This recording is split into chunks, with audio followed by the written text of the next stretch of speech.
son importance comme une matière précieuse. Et enfin, savoir les simples gestes pour bien protéger l'eau. Allez, hop, on commence.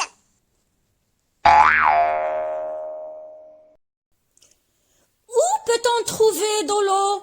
Alors, on peut trouver de l'eau dans un verre, ou bien dans une bouteille, ou encore dans un arrosoir, ou dans un bidon, ou dans une citerne, ou dans un abreuvoir, dans une ferme, ou dans un puits, ou dans un robinet, dans un seau, dans une mare, ou dans une mer, ou dans une piscine, ou dans une baignoire, etc.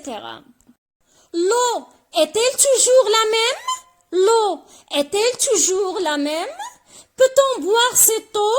Non. Pourquoi? Parce qu'elle est salée. Et l'eau de la mare est-elle potable? Non. Pourquoi? Parce qu'elle n'est pas propre. Peut-on boire l'eau de la source? Oui, bien sûr. Comment est-elle? Elle est douce. L'eau de la source est douce, comme l'eau de la rivière. Elle est douce, comme l'eau du torrent. Elle est douce, comme l'eau du barrage. Ou encore, comme l'eau du lac. C'est un lac. Mais d'où viennent toutes ces eaux? Alors, l'eau vient de la pluie ou bien de la fonte des neiges. La fonte des neiges. Dans cette partie, vous allez découvrir l'importance de l'eau et les différentes utilisations de l'eau potable.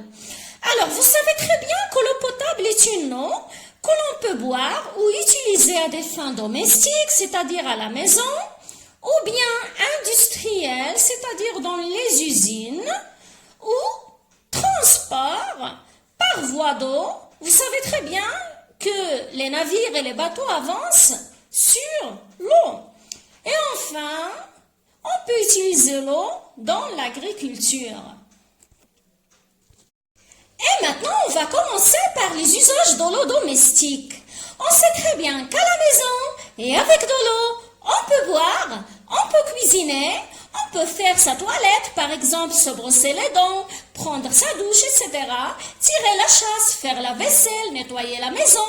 On peut aussi arroser les plantes du jardin, faire le lavage de la voiture, remplir la piscine, etc.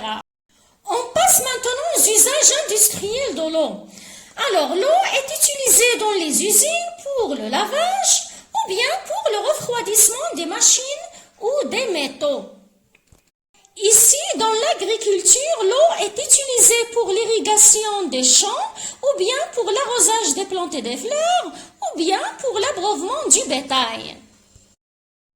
D'après tout ce que vous avez découvert, l'eau est-elle importante? Est-elle indispensable à notre vie? Qu'arrivera-t-il s'il n'y a plus d'eau sur la terre?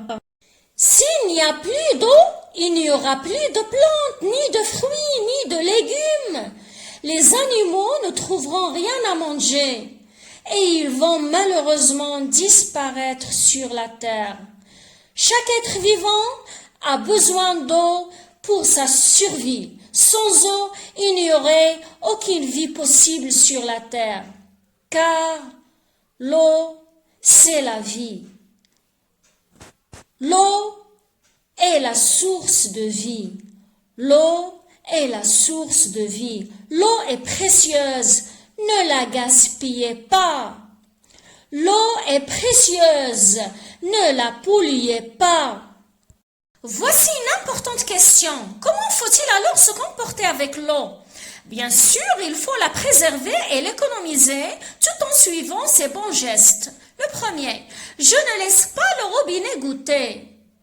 Je prends une douche plutôt qu'un bain.